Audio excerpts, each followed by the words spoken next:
வங்கக்கடலில் ஏற்பட்ட மோண்டா புயல் காரணமாக கடந்த ஒரு வார காலமாக தமிழகம், ஆந்திர மாநிலங்களில் கனமழை பெய்து வந்தது.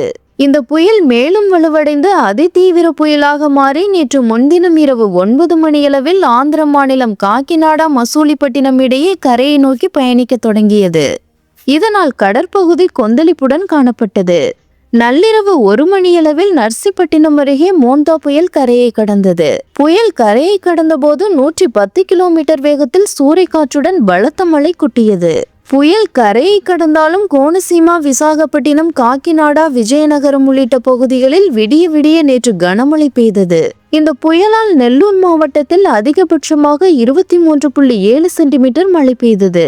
மோண்டா புயல் காரணமாக ஆந்திர மாநிலம் முழுவதும் பல இடங்களில் நூற்றுக்கணக்கான மரங்கள் வேருடன் சாய்ந்தது.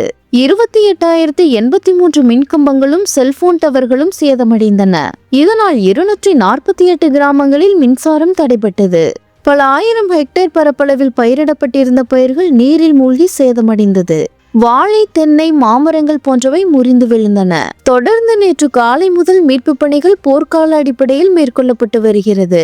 இதனிடையே ஆந்திர முதல்வர் சந்திரபாபு நாயுடு நேற்று காலை மழையால் பாதித்த பகுதிகளை ஹெலிகாப்டர் மூலம் ஆய்வு செய்தார். தொடர்ந்து பாபட்லா, பல்நாடு, கிருஷ்ணா, கோனசீமா, ஏலூர் மாவட்டங்களிலும் பின்னர் கார் மூலமும் மழையால் பாதித்த விளைநிலங்களை பார்வையிட்டார்.